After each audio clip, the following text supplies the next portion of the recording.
အားလုံးပဲမင်္ဂလာပါရှင်းစွာဖျက်ခြင်းကျေးဇူးတော်ချီးမွမ်းပါတယ်ကျွန်တော်တို့အခုလိုပေါ့နှုတ်ကပတ်တော်ကိုလေ့လာခွင့်ရတာဟာ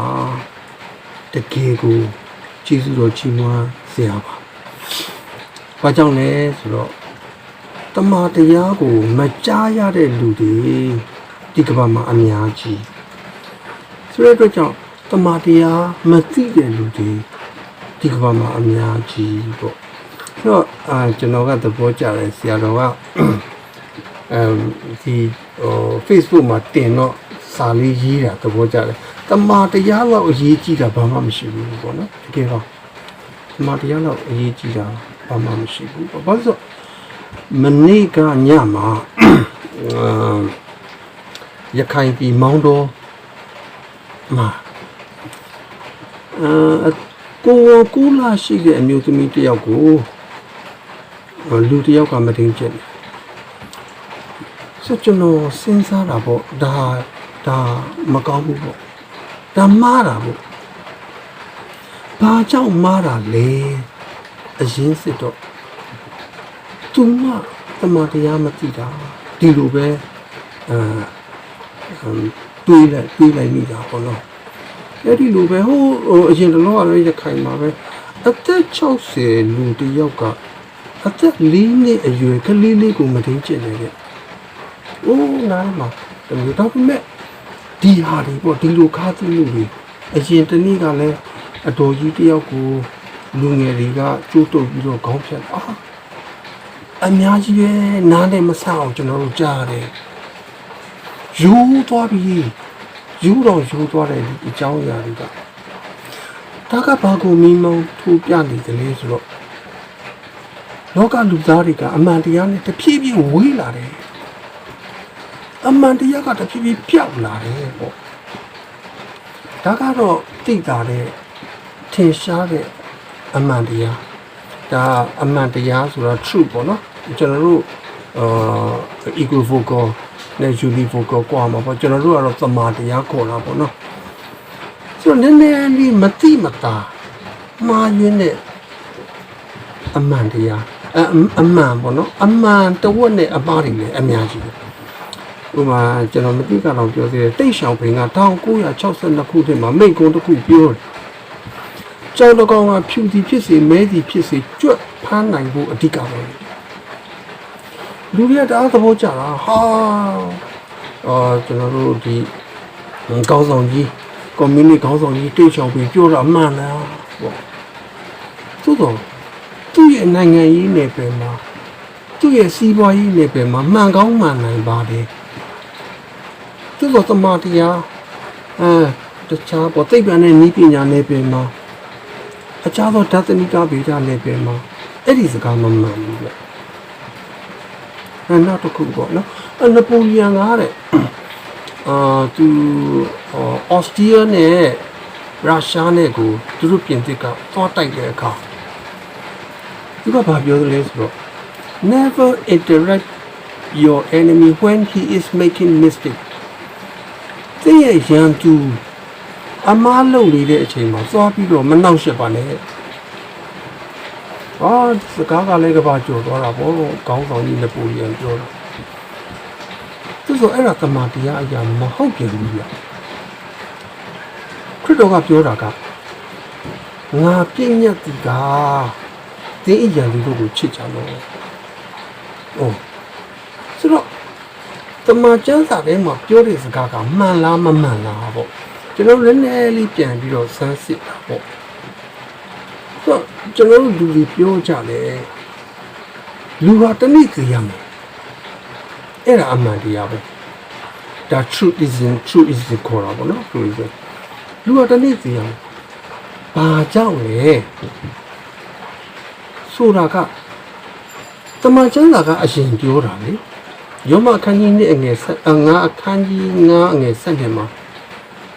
အပြစ်တရားသည်တယောက်သောသူအဖြစ်ဤလောကသို့ဝင်၍အပြစ်တရားအဖြစ်သိခြင်းတရားဝင်သည်နှင့်ညီလူအပေါင်းတို့သည်အပြစ်ရှိသောကြောင့်သိခြင်းသို့ရောက်ရကြ၏လူတွေအပြစ်ရှိလို့သိရမယ် ဆိုတော့တမန်ကျမ်းစာကအရင်ပြောတော့ကျွန်တော်တို့ကနောက်မှလိုက်ပြောတော့ကျွန်တော်မှတ်မိတယ်Islamic scholar တယောက်ကသူပြောတဲ့စကားကိုလူတွေတအားသဘောကျလက်ခုပ်တီးတယ်သူကဘယ်လိုပြောသလဲဆိုတော့လူဟာဘဲကလာမှန်းမသိရင်ဘယ်ကိုသွားရမယ်မှန်းမသိဘူးကျွန်တော်လည်းသဘောကျတော့ဒီစကားဟုတ်တယ်ပေါ့နောက်ပြီးဒီစကားကသခင်ယေရှုပြောခဲ့တဲ့စကားကိုယောဟန်ခန်းကြီး8ငယ်14မှာအကြောင်းမူကားငါသည်အဘယ်ရက်ကလာသည်ကို၎င်းအဘယ်ရက်သို့သွားသည်ကို၎င်းငါသိဆိုတော့ဒီအားနဲ့ဆက်ဆက်ပြီးတော့ဒီ Islamic scholar ကြီးကဒီလိုပြောတာပေါ့ဆိုတော့အမှန်တရားကိုသိရဖို့တမန်ကျမ်းစာအုပ်ကိုပြန်လည်ရတယ်ဖတ်ရတယ်အမှန်တရားတမန်တရားဆိုတာကိုအဲ့ဒီတမန်ကျမ်းစာထဲမှာရေးထားတယ်ပေါ့အဲ့တော့ဒီနေ့ကျွန်တော်ကခေါင်းစဉ်လေးတစ်ခုခေါင်းစဉ်ခက်တစ်ခုယူခဲ့တယ်အဲ့ဒါဘာလဲဆိုတော့ကျမ်းစာဖတ်ပါကျွန်တော်တို့ကျမ်းစာဖတ်ဖို့အင်မတန်လိုအပ်တယ်ဒီကမ္ဘာကြီးမှာအများဆုံးထုတ်ဝေထားတဲ့စာအုပ်ကအဲ့ဒီတမန်ကျမ်းစာအုပ်ပဲအနည်းဆုံးဖတ်တာလဲအဲ့ဒီတမန်ကျမ်းစာအုပ်ပဲဆိုတော့အဲ့ဒီတမန်ကျမ်းစာကဘာပြောတယ်လဲဆိုတော့ဟေဘရဲဩဝါဒစာခန်းကြီး၄အငယ်7မှာဘုရားသခင်၏နှုတ်ကပတ်တော်သည်အသက်ရှင်ခြင်းတကူးနှင့်ပြည့်ပြင်ခြင်းတန်လျက်တကားတို့နှင့်ထက်ချင်းနှင့်ပြည့်စုံသည်ဖြစ်၍အသက်နှင့်စိတ်ဝိညာဉ်ကို၎င်းအယိုးစစ်နှင့်ချင်းစီကို၎င်းပိုင်းခြား၍ထုတ်ချင်းခွင့်တတ်၏စိတ်နှလုံးအကြံစီများကိုလည်းသိမြင်တတ်၏နောက်တစ်ချက်တိမောသေဩဝါဒစာအခန်းကြီးဒုတိယဆောင်အခန်းကြီး3ငယ်16မှာထိုကျမ်းစာရှိသမျှသည်ဘုရားသခင်မှုတ်သွင်းတော်မူသောအဖြစ်ဖြစ်တဲ့ဒီနေရာမှာဗမာလူကြီးတော့မှုတ်သွင်းတာပေါ့မူရင်း Greek လိုမှာအင်္ဂလိပ်လိုပြန် God's bread ခေါ်တာပေါ့ဘုရားသခင်ရဲ့ဝင်ထွက်သက်ပေါ့နော်အဲ့ဒီအဓိပ္ပာယ်ရတယ်ဆိုတဲ့အခါကျတော့ကျွန်တော်တို့တမန်တရားတမန်ကျမ်းစာကိုဖတ်မှဘဝလမ်းကကိုယ်ဘယ်ကလာလဲကိုယ်ဘယ်ကိုသွားနေလဲသိတာပေါ့ဆိုတော့ကျွန်တော်တစ်ခါတလေမှာတနေ့ပေါ့စားဝတ်နေရေးပူပါလေဒီနေ့ချက်စားရမလဲပေါ့ဒီတဲ့ပို့စုတာဒီနေ့ချက်စားဖို့ပတ်စံပမာလဲဆိုတဲ့လူတွေလည်းအများကြီးပါဆိုလိုတာလူတယောက်ခန္ဓာကြီးထွားဖို့အာဟာရတွေလိုအပ်တယ်တကယ်ရှိကအဲ့ဒီဟာမှာဘယ်လိုပြောသလဲဆိုတော့ရှင်မဿဲအခန်းကြီး4အငယ်4မှာယေရှုကလည်းလူသည်မုံအားဖြင့်သာအသက်ကိုမွေးရမည်မဟုတ်ဖျားသခင်မိန့်တော်မူသည်များအားဖြင့်အသက်ကိုမွေးရမည်ဟုကျမ်းစာလာသည်ကိုပြန်ပြောတယ်ရေးထားတဲ့စကားမှာ not only bread ပေါ့နော်မုတ်တစ်ခုတည်းပဲအသက်မရှင်ပါနဲ့အဆိုလိုတာအစာမလိုအပ်ဘူးလို့ခရစ်တော်မပြောဘူးနော်ဒီအစာတစ်ခုတည်းနဲ့ပဲအသက်ရှင်နေတာကလူကြီးလာပြီးတော့အထက်ကစိတ်ဝိညာဉ်ကပလာကြီးဟာလာကြီးဆိုရင်ကျွန်တော်တို့ life ကအတိတ်ပဲမရှိဘူးပေါ့ဆိုတော့နှုတ်ကပတ်တမန်ကျမ်းစာလိုတယ်နှုတ်ကပတ်တမန်ကျမ်းစာဆိုတာဘယ်လိုပြော the word of God ပေါ့နော်ဒါဆရာရတာပြီးရေးထားတဲ့နှုတ်ကပတ်တော်ကိုစာငတ်တဲ့လူအယောက်တိုင်းthat's for the word of God လာဒီဆရာတာပြီးကျွန်တော်သိတယ်ပေါ့ကြာနှုတ်ကပတ်တော်ကိုစာငတ်တဲ့သူအယောက်တိုင်းကိုဖိတ်ခေါ်ပါတယ်ပေါ့ Facebook မှာတင်ထားတာဟုတ်ပြီနှုတ်ကပတ်တော်ပေါ့ဆိုတော့နှုတ်ကပတ်တော် what is the word of God ဘုရားသခင်ရဲ့နှုတ်ကပတ်တော်ဆိုတာဘာလဲဒါလေးကိုလေးအရင်လေး definition ဖွင့်ကြည့်တာပေါ့ကျွန်တော်ကရှင်ယောဟန်ခရစ်ဝင်ခန်းကြီး1အငယ်1ကိုဖတ်တဲ့အခါအစဦး၌နှုတ်ကပတ်တော်ရှိ၏နှုတ်ကပတ်တော်သည်ဘုရားသခင်နဲ့အတူရှိ၏ နှုတ်ကပတ်တော်ဒီလေဖျားသခင်ဖြစ်တော်မူ၏ဂရိလိုမှာဆို and achi and ho logos kai ho logos and through ton tion နှုတ်ကပတ်တော်ကျွန်တော်ဖတ်တာအခါအရင်လုံးကဆိုကျွန်တော်တော်တော်ဒုက္ခရောက်တယ်ဖျားသခင်ရဲ့စကားအဲ့ဒါဒီမှာကျတော့နှုတ်ကပတ်တော်ဖြစ်နေတာဆိုတော့အဲ့ဒီကလေးကိုတည်းလေး definition ဖွင့်ကြည့်အောင်ပေါ့နှုတ်ကပတ်တော်၃ခုရှိပါတယ် the word of God ပထမတစ်ခုက spoken word ဘုရားသခင်ရဲ့နှုတ်တော်ကထွက်လာတဲ့စကားဘယ်လိုလဲဆိုတော့ဥပမာကပ္ပဦးကျမ်းခန်းကြီး1 ငယ် 1မှာlet there be light အလင်းဖြစ်စေမိန့်တော်မူတဲ့အခါမှာအလင်းဖြစ်သွားတယ်ဆိုတော့ဘုရားသခင်ရဲ့ command ပေါ့နော် created word ပေါ့နော် command အမိန့်ပေးလိုက်တာဒါကနှုတ်ကပတ်တော်ဘာလဲဆိုနံပါတ်1 the spoken word ရှိတယ်နောက်ဒုတိယတစ်ခု the living word ဒါအခုဒီပါဘောနော်ဒါရှင်ယောဟန်အခန်းကြီး1 ငယ် 1မှာအဲ့ဒီ living word အသက်ရှင်တဲ့နှုတ်ကပတ်တော်ကလူစားတိလာခဏ living word အဲ့ဒီ living word ကိုရှင်မဿဲအခန်းကြီး16 ငယ် 16မှာရှင်ပေတရုကဘယ်လိုပြန်ပြောသလဲဆိုကိုတော်ဒီခရစ်တော်ဒီဟူသောအသက်ရှင်တော်မူသောဘုရားသခင်၏သားတော်ဖြစ်တယ် you are the Christ the son of the living God အသက်ရှင်နေအဲ့ဒီနှုတ်ကပတ်တော်ဒါခရစ်တော်ပြောတာပါနော်နံပါတ်1တစ်ခုက spoken word ခမဲတော်ဘုရားရဲ့နှုတ်တော်ထွက်စကားနောက်ဒုတိယတစ်ခုကအသက်ရှင်သောနှုတ်ကပတ်တော်ခရစ်တော်နောက်တတိယတစ်ခုကကျွန်တော်တို့ဒီ written word ပေါ့နော်တမန်ကျမ်းစာဘုရားသခင်မိန့်တော်မူတဲ့အရာတိုင်းကိုလူတွေကိုဖွင့်ပြပြီးတော့လူတွေကပြန်ရေးတယ်သူနားလေသလိုပြန်ရေးတယ်သူ့ဘာသာစကားနဲ့သူ့ဒေတာနဲ့သူ့အသုံးလုံးနဲ့ပြန်ရေးဒါဘုရားသခင်ဖွင့်ပြထားတဲ့ written word ပေါ့နော်ဆိုတော့အဲ့ဒါ၃ခုရှိတယ်ပေါ့ဒီကကြတော့ဒီ written word မပါဘဲနဲ့သက်ရှင်လာတဲ့အခါmentally အတိတ်ကိုပြန်ကြည့်လို့ရှိရင်ကျွန်တော်တို့အသင်းတော်သမိုင်းပါဖြမ်းမြပေါ့8500ကနေ1500အထိကို dark age လို့ခေါ်တော့ပေါ့အဲ့ဒီ dark age မှာပုပ်ရဟန်းမင်းကြီးတွေကလက်စားတယ်အပေးယူလုပ်တယ်ပုပ်ရဟန်းမင်းကြီးတွေကနိုင်ငံတော်အာဏာကိုချုပ်ကင်တယ်စသဖြင့်ပေါ့အဲ့ဒီမှာလဲပြဿနာတွေတဲ့ church and state separation တွေဖြစ်ကြတယ်ပေါ့မျိုးမျိုးတော့မှSaint Peter ကျောင်းတော်ကြီးကိုစောက်ဖို့ငွေလိုတဲ့အခါကျတော့ injustice အပြစ်လွတ်လွှာပေါ့နော်အဲ့လိုက်ရောင်းအပြစ်လွတ်လွှာတွေလိုက်ရောင်းတဲ့အခါကျတော့ဒီဂျာမနီပြည်ကိုရောက်တဲ့ဒီ Mainz မှာရောက်တော့ဒါ Johann Tetzel ကလိုက်ရောင်းနေတာသူကဘယ်လိုပြောလဲဆိုတော့အဲ့ဒီပုံထဲမှာထည့်လိုက်တဲ့ဒင်းကခွာထွင်းဆိုတဲ့အတန်လေးကြားရတာနဲ့ခင်ဗျားရဲ့ဝိညာဉ်ကကောင်းငင်ရောက်ပြီပေါ့နော်ဒီလိုပြောတာပြီးတော့အဲ့ဒါမှလူတွေကအပြစ်လွတ်လွာတွေဝယ်ကြတာပေါ့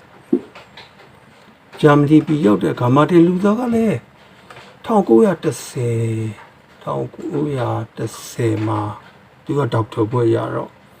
အဲ့မှာသူ professor လုပ်နေတဲ့အချိန်အဲ့ဒီအကြီးကိုတွေ့တော့အပြစ်လွတ်ချင်းဆိုတာပုပ်ရဟန်းမင်းကြီးကလွတ်လို့မရဘူးအပြစ်လွတ်ချင်းဆိုတာဖယားသခင်ပဲလွတ်လို့ရတာဆိုတော့မှသူကစားပြီးတော့95 thesis တွေပေါ့နော်ဒါကျွန်တော်သိတယ်အဲ့ဒါတော့ကနောက်ပြီးတော့မှသူဒီကျွန်တော် protesting မှာအဓိကပေါ့နော်အဓိကstatement တခုထုတ်ပြန်တယ် the 5 core statement အဲ့ဒါကို5 solo လို့လည်းခေါ်တာပေါ့အဲ့ဒီ5 solo ထဲမှာပထမဦးဆုံးတစ်ချက်က sola scriptura လည်းဒါက Latin လို့ခေါ်တာပေါ့နော် sola scriptura scripture alone တမန်ကျမ်းစာဒီသာကျွန်တော်တို့ရဲ့အမြင့်ဆုံးအခွင့်အာဏာဘာလို့ဖျားသခင်အကြောင်းသိရဖို့ဆိုတာကဒီ66ကျမ်းဖတ်မှသိရတာလေတကယ်လေဖျားသခင်အကြောင်းကိုတရားဟောဆရာကပြောလို့သိရတယ်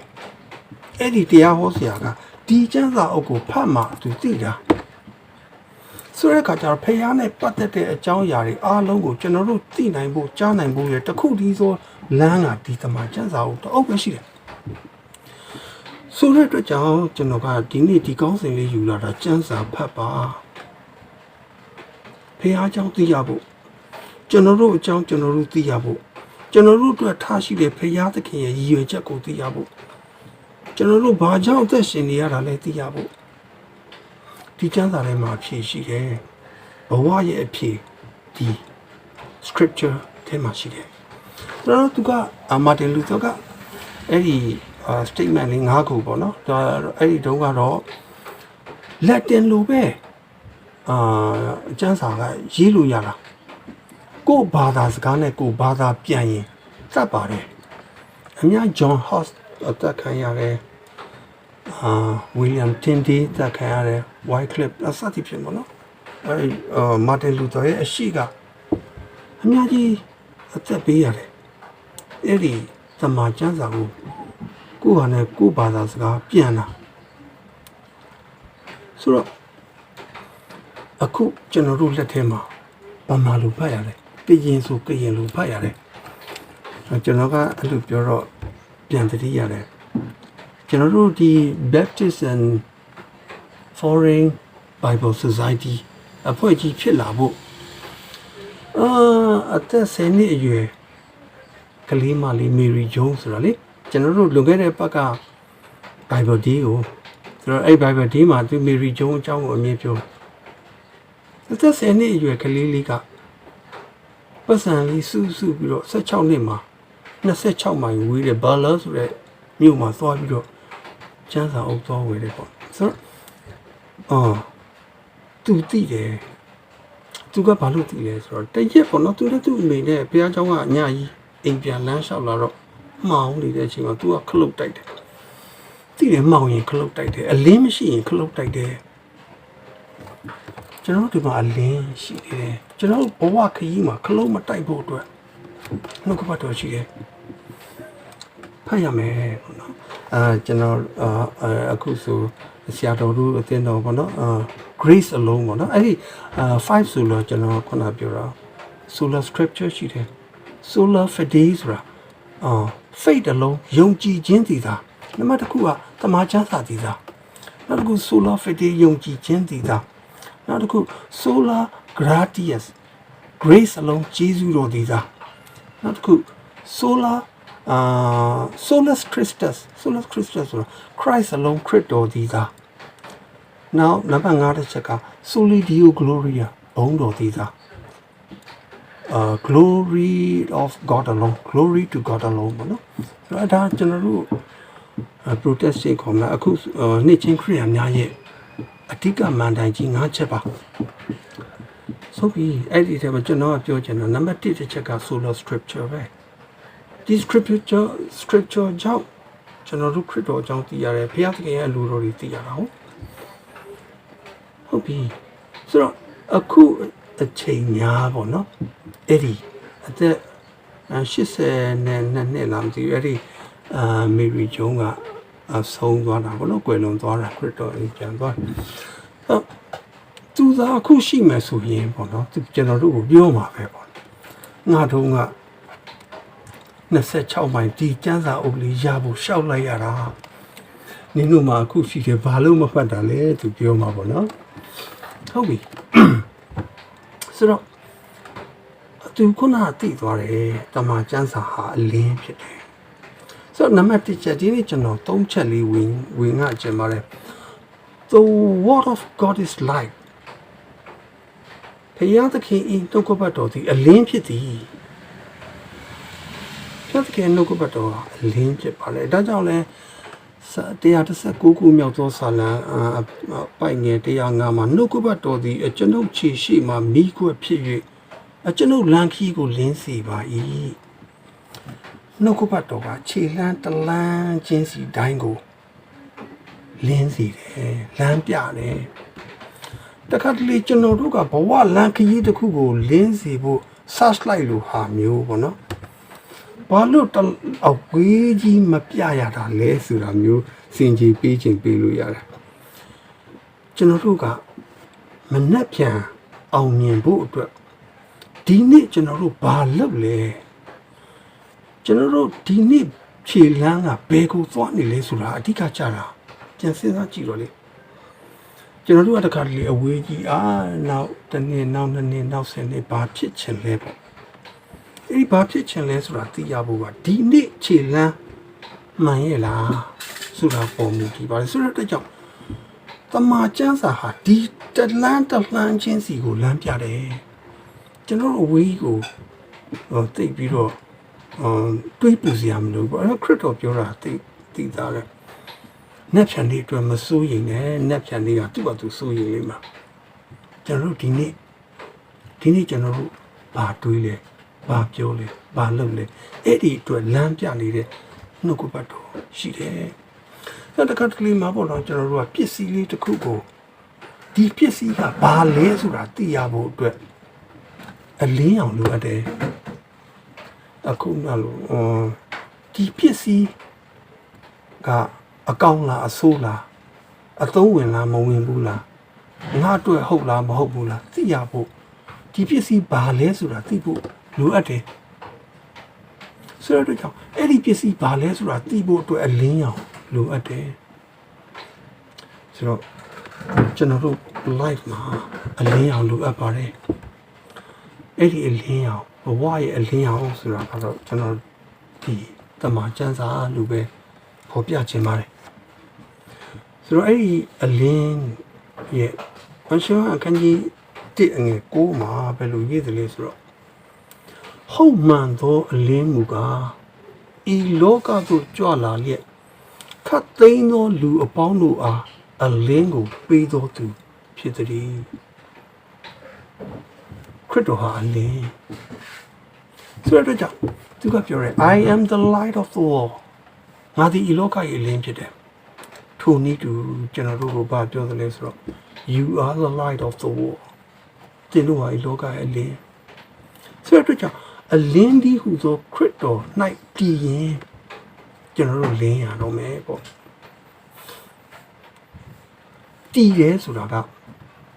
သူ့ရဲ့ပြောပညာတော်တွေကိုလိုက်လျှောက်တာရှုဟန်ခန်းကြီး8အငယ်31မှာငါဒေသနာ၌တည်တဲ့သူကငါရဲ့တပည့်ပဲနော်အဲ့လိုပြောတာဟုတ်ငါရဲ့ဒေသနာမှာတည်ရင်ငါရဲ့တပည့်နောက်အခန်းကြီး8အငယ်32မှာဆက်ပြောတာသူတို့ဟာအမှန်တရားကိုလည်းသိရမယ်ထိုအမှန်တရားဟာလွတ်ချင်းခွင့်ရှိတယ် you know when if you know the truth shall make you free ပေါ့နော် the truth shall make you free အဲ့ဒီအလင်းအပြင်ကျွန်တော်တို့လွတ်မြောက်တယ်ကျွန်တော်တို့ဘဝကြီးကအဲ့ဒီအလင်းအပြင်လွတ်မြောက်သောဘဝအဲ့ဒီအလင်းမှာတည်ပြီးတော့ကိုယ်တိုင်ကျွန်တော်လာလေလို့ပေါ့နော်နေကြီးကကျွန်တော်တို့လာကိုလင်းတဲ့အတွက်ကြောင့်လာရဲ့အလင်းရောင်ကိုကျွန်တော်တို့ကဘာကနေလမ်းမြင်ရတာပေါ့လာကြီးကလာစားတဲ့နေ့ဆိုသိကြည့်လို့ကောင်းတာပေါ့ကျွန်တော်သက်တာဒီလိုပဲတပားသူတွေအတွက်ကြည့်လို့အဆင်ပြေနေရမယ်ကျွန်တော်တို့ကြည့်ရင်ခရစ်တော်ကိုမြင်ရမှာကျွန်တော်တို့ကဘာကနေလာကိုကြည့်ရင်ဒီအလင်းရောင်ကနေကလာတာဆိုတော့သိတယ်ကျွန်တော်တို့ကိုသူများကြည့်ရင်ကျွန်တော်တို့ဘာကြောင့်လင်းလဲဆိုတော့အလင်းဒီဟူသောခရစ်တော်ကိုသူများမြင်ဖို့ဖြစ်တာပေါ့အဲဒါကြောင့်မဟာဓမ္မဂန္ဒီကသူကခရစ်တော်ခရိယန်ခရစ်တော်ကိုသူအင်မတန်သဘောကျတယ်သူကိုးကွယ်ခြင်းနဲ့သို့တော့ခရိယန်မဖြစ်ချင်ဘူးတဲ့ခရိယန်နေကြည်တာသူစိတ်ပြတ်တယ်အဲ့လိုပေါ့နော်ဒါတော့လည်းတချမ်းပေါ့နော်ဟုတ်ပြီဆိုတဲ့အတွက်ကြောင့်နှုတ်ကပတ်တော်ဒီ the light of the world လင်းဖြစ်ပါတယ်ဆိုဒုတိယတစ်ခုပေါ့ the word of God is true ဖျားသခင်ဤနှုတ်ကပတ်တော်ဒီအမှန်တရားဖြစ်တယ် တခေါက်ပေါ့နော်လွန်ခဲ့တဲ့အနှစ်2000လုံးကပြည်လမင်းကသခင်ယေရှုကိုစီရင်တဲ့အချိန်မှာသခင်ယေရှုကပြောတော့ဗောငါဟာအမှန်တရားကိုသက်သေခံဖို့လာတာဆိုလို့ပြောတော့ပြည်လမင်းကဘာပြန်မေးသလဲဆိုတော့ what is truth အဲ့ဒီစကားကကဘာကျော်သွားတာအမှန်တရားဆိုတာဘာလဲတဲ့အမှန်တရားကြီးဟူသောခရစ်တော်ရှေ့မှာရက်နေပြီးတော့အမှန်တရားဆိုတာဘာလဲသူမသိဘူးဒါကြောင့်သူလက်ဆေးတယ်လက်ရှောင်လိုက်တယ်ခေါင်းရှောင်လိုက်တယ်ဆိုလိုတာအမှန်တရားကိုသိမှကျွန်တော်တို့ကအစင်ပြေတာကျွန်တော်မှတ်မိတယ် CIA headquarter မှာလေအဲ့ဒါVirginia မှာရှိတယ် Langley မှာ CIA headquarter မှာအဲ့ဒီခုနကျွန်တော်ပြောတဲ့စကားကြီးတာ and ye shall know the truth shall make you free ဆိုပြီးတော့ကြောက်ပြားနဲ့ရေးပြီးတော့နိုင်ရန်မှာကတ်ထားတယ်အဲ့ဒါကိုဟိုမနစ်ကဆုံးသွားတဲ့ဆရာကြီး John MacArthur ကပြောလဲဆိုတော့အဲ့ဒီ CIA headquarter ကတမန်တရားကိုရှာရမယ့်နေရာမဟုတ်ဘူးလေကျွန်တော်တမန်တရားကိုတမန်ချမ်းစာဘူးထဲမှာပဲရှာရပါတယ်ဆိုဆာလန်ချမ်း119ခုမြောက်သောဆာလံအပိုက်ငယ်160မှာဗာရေးထားတယ်လေဆိုတော့နှုတ်ကပတ်တော်အလုံးစုံတို့သည်ဟုတ်မှန်ပါ၏တရားသဖြင့်စီရင်တော်မူချက်ရှိသမျှတို့သည်အစဉ်အမြဲတည်ကြပါ၏all of your words are true ဖယားသခင်ရဲ့နှုတ်ကပတ်တော်အားလုံးကအမှန်တရားအဲ့ဒါကြောင့်ခရစ်တော်ကဆက်ပြောတယ်ရှောဟန်အခန်းကြီး14ငယ်6မှာ I am the way the truth and the life ငါဟာလမ်းကြီးပဲငါဟာတမန်တရားပဲငါဟာအသက်ပဲငါကိုအမိမပြုတ်ရင်အဘယ်သူမှခမည်းတော်ထံမရောက်ဘူးလူတစ်ယောက်ရဲ့အမြင့်ဆုံးပန်းတိုင်အမြင့်ဆုံးတောင်းတမှုကကျွန်တော်ခုနပြောစီသွားမှာလူတိုင်းသိတယ်တနေ့စီသွားမှာစီပြီးရင်ထာဝရကောင်းကင်မှာနေချင်တာအဲ့ဒီကိုရောက်ဖို့အတွက်တခုတည်းသောလမ်းကခရစ်တော်ဒီဟူသောလမ်း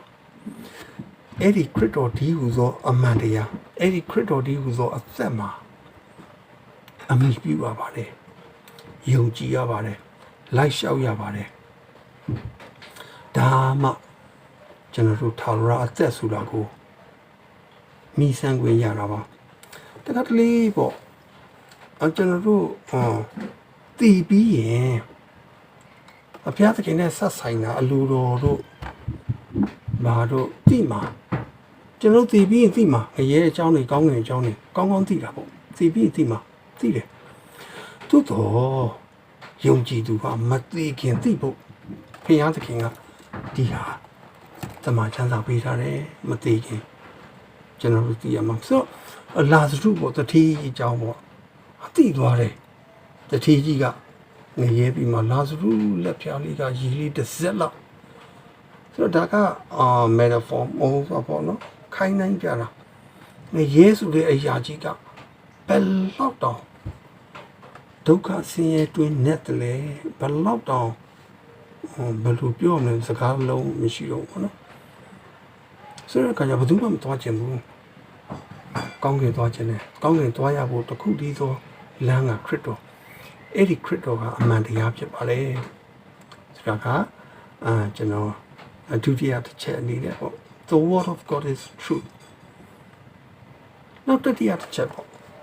The word of God is life ဘုရားသခင်ရဲ့နှုတ်ကပတ်တော်ဟာအသက်ဖြစ်ပါတယ်ဆိုအသက်လို့ပြောတဲ့အခါမှာကျွန်တော်ကတန်တရားဆိုတာကြီးကိုကျွန်တော်လက်မခံဘူးဘာလဲဆိုတော့ကျွန်တော်တို့ကဗုဒ္ဓဘာသာနိုင်ငံမှာနေတော့32ဘုံဆိုတာရှိတာပေါ့အဲ့ဒီမှာလူကနေပြီးတော့တရိษံဖြစ်နတ်ဖြစ်အဲ့32ဘုံမှာလဲသွားနေကြတာဟုတ်32ဘုံမှာလဲနေကြတာဟုတ်ဆိုအဲ့လိုလဲတယ်ဆိုရင်ပေါ့လောကရဲ့အနှစ်2000လောက်က 80တရားလောက်တော့ကမ္ဘာလူဦးရေအသန်း150ဒါကတော့ roughly ပေါ့သန်း160ကနေသန်း400ကြားမှာရှိတယ်ပေါ့လွန်ခဲ့တဲ့နှစ်2000တုန်းကလွန်ခဲ့တဲ့အနှစ်30မှာကမ္ဘာလူဦးရေကသန်း9000ရှိတယ်ဒီနေ့သန်း8000ရှိတယ်ဆိုတော့ဟိုသန်း250ကနေပြီးတော့သန်း8000ဘာလို့အဲ့လောက်ကြီးများလာလဲဆိုတော့ကျွန်တော်သူပြောသလိုဆိုပြန်စဉ်းစားနတ်ဒီလဲလူဖြစ်တရိษံတွေလဲလူဖြစ်အဲ့လိုများဖြစ်နေကြလားပေါ့ဆိုတဲ့အတွက်ကြောင့်ကျွန်တော်တန်စရာဆိုတာမျိုးလူစီတခါတည်းစီ၍ထို့နောက်မှစီချင်းခံမှာဆိုတဲ့ကြောင့်ကျွန်တော်တို့အသက်ဆိုတာလိုအပ်တယ်အဲ့ဒါခုနစကားကဟိပြေဩဝါဒစာအခန်းကြီး9အငယ်29မှာလူစီတခါတည်းသိ၍ထို့နောက်မှတရားစီရင်တော်မူခြင်းကိုခံရတဲ့ကဲ့သို့အဲ့ဒီ live ကိုခရစ်တော်ပေးတာကျွန်တော်အရင်2လလောက်ရှိမယ်ဘေးအိမ်ကဦးလေးတယောက်ဆုံးသွားတော့အဲ့ဒီနာရေးမှာသူ့သားအကြီးကသူ့ညီမအလက်ကိုပြောတဲ့စကားအကျဉ်းပြောတော့ကျွန်တော်အိမ်ရှိမှထိုင်တော့ကြားလိုက်ရတယ်နင်ဘာမှကောင်းမှုကုသိုလ်တွေလုံးမနေနဲ့သိရင်ကရဲပဲရောက်မှာလေအိုးနားထဲမှာခါလိုက်တာနင်ကောင်းမှုကုသိုလ်ဘလောက်လို့တအောက်နေကြရင်နင်ပေးအစိလေးတွေ့ရင်လည်းတတ်လိုက်တာပဲဟိုလူကိုတွေ့ရင်လည်းစိတ်ဆိုးလိုက်တာပဲဘာမှလုံးမနေနဲ့ငရဲပဲရောက်မှာလေသူကဒါဗုဒ္ဓဘာသာဟုတ်ကျွန်တော်တို့အဲ့လိုမဟုတ်ဘူးဗျကျွန်တော်တို့မှာတိကျတဲ့ပန်းတိုင်ရှိတယ်တိကျတဲ့မျှော်လင့်ချက်ရှိတယ်တိကျတဲ့ယုံကြည်ချက်ရှိတယ်အဲ့ဒါအသက်ထာဝရအသက်ဒီထာဝရအသက်အတွက်ရှင်ဟန်ကရှင်ဟန်ခရစ်ဝင်အခန်းကြီး6နဲ့35မှာယေရှုကငါသည်အသက်မှုဖြစ်၏ငါထံသို့လာသောသူသည်နောက်တစ်ပံအစာငတ်မခံရငါကိုယုံကြည်သောသူသည်နောက်တစ်ပံရှိမငတ်ရ I am the bread I am the life I am the way အများကြီးကျွန်တော်တို့ကိုခရစ်တော်ကအာမခံပါတယ်ဒါတွေကိုဘယ်မှာရေးထားတယ်လဲဆိုတော့ဒီတမန်ကျမ်းစာထဲမှာရေးထားပါတယ်ဒီတုတ်ကပတ်တော်မှာအသက်ရှိပါတယ်ထိုအသက်ဒီလူတို့ရဲ့အလင်းဖြစ်ပါတယ်ဆိုတဲ့အခါကျတော့ယောမဩဝါဒစာအခန်းကြီး9အငယ်10မှာဘုရားသခင်ကျွန်တော်တို့ကိုဘယ်လောက်ချစ်တယ်လဲဆိုတော့ငါတို့ဒီအပြစ်ရှိစေမယ်ခရစ်တော်ဒီငါတို့အတွက်ကြောင့်အသေးခံတော်မူသည်ဖြစ်၍ဘုရားသခင်ဒီငါတို့ကိုအဘယ်မျှလောက်ချစ်တော်မူသည်ကိုငါတို့ဟာထင်ရှားစွာပြတော်မူ၏သို့ဖြစ်၍ယခုတွင်အသွေးတော်အပြင်ဖြောက်မှတ်ရာသို့ရောက်ပြီးမှထိုသခင်အပြင်အပြစ်ငရဲမှကယ်ချွတ်တော်မူခြင်းသို့ရောက်မည်ဟုသာ၍မျှော်လင့်စရာရှိဆိုတဲ့ကြောင့်ဒီအကြောင်းအရာတွေအားလုံးကိုကျွန်တော်ကျမ်းစာထဲမှာရေးထားပါတယ်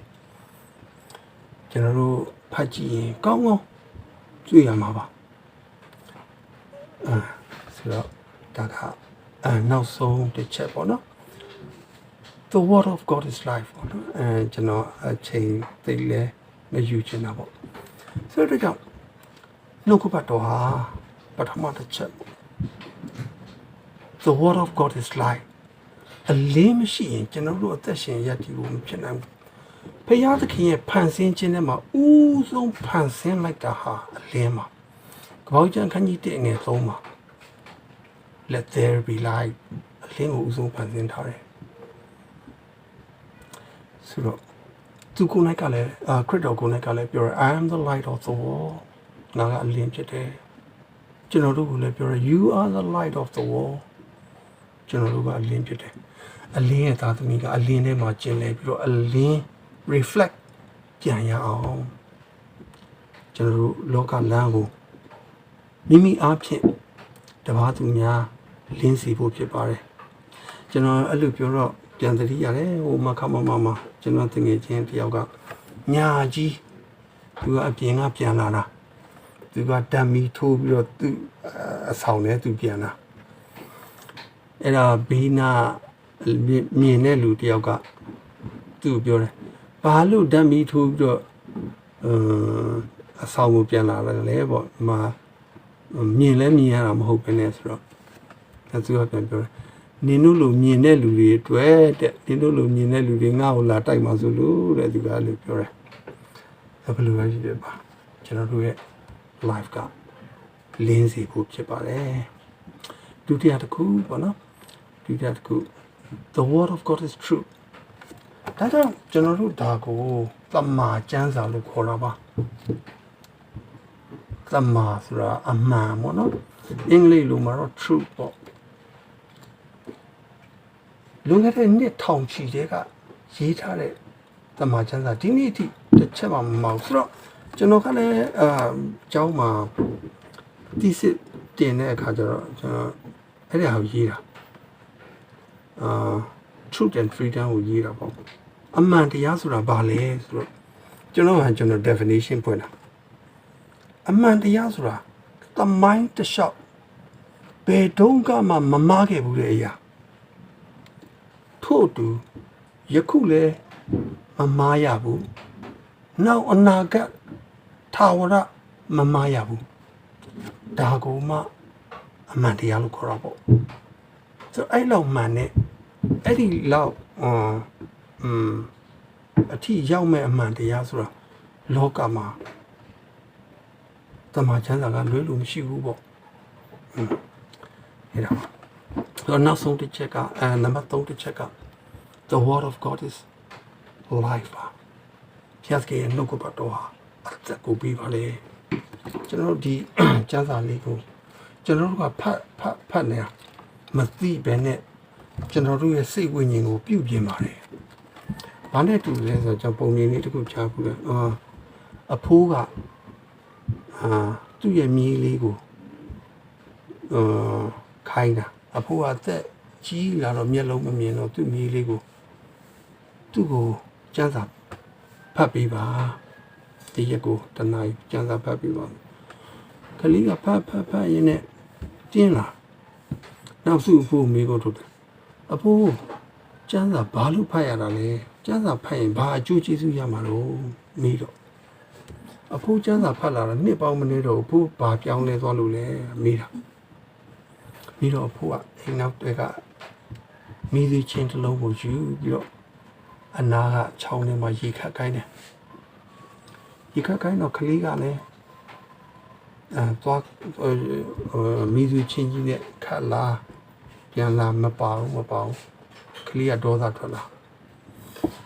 ဆိုတော့အဖိုးကမဟုတ်တဲ့အလုပ်ကိုသူ့ကိုခိုင်းတယ်သူက complaint တက်တာပေါ့ဆိုတော့အဖိုးကပြန်ပြောတယ်မင်းရဲ့ချင်းကိုပြန်ကြည့်အောင်အရင်ကလိုပဲမိသွေးတွေနဲ့ပေကြံနေတော့မလားအရင်ကလိုပဲအမိုက်တွေရှိသေးလားပေါ့ချင်းလေးကခပ်ပါများတဲ့ခါကျတော့ပြောင်းသွားတာပေါ့တန့်သွားတာပေါ့အဲ့လိုပဲကျွန်တော်တို့မသိလိုက်ပါဘဲနဲ့ကျွန်တော်တို့ရဲ့စိတ်ဝိညာဉ်ကိုပြုပြင်ပေးနေတယ်နေ့တိုင်းဖတ်ရင်ဒီမှာကျမ်းစာကိုနေ့တိုင်းဖတ်ရင်ကျွန်တော်တို့ရဲ့စိတ်ဝိညာဉ်ကိုပြုပြင်ပေးကျွန်တော်တို့အသက်တာကိုပြုပြင်ပေးတယ်ဆိုတဲ့အခါကျတော့ကျွန်တော်ကအဆုံးသတ်ချင်ပါတယ်ကျွန်တော်ဘောနော်လူငယ်တဲ့စန္ဒီကဘိုင်ဘယ်ကြီးဆိုတော့ဒီအကြောင်းပဲပြောပြတယ်ကျမ်းစာဖတ်ပါကျမ်းစာဖတ်ခြင်းဟာကျွန်တော်တို့ရဲ့စိတ်ဝိညာဉ်ကိုပြုပြင်ပေးပါဒါခုနကကျွန်တော်ပြောတဲ့ဟိရဲ့အခန်းကြီး၄အငယ်7မှာလေအဲ့ဒီနှုတ်ကပတ်တော်ဟာအဆက်ရှိတယ်အဲ့ဒီအဆက်ကလူတို့အတွက်အလင်းဖြစ်တယ်ဟိရဲ့ဩရစာအခန်းကြီး၄အဲ့ဒါလေးကိုကျွန်တော်အဆုံးသတ်လေးဖတ်ပြချင်ပါတယ်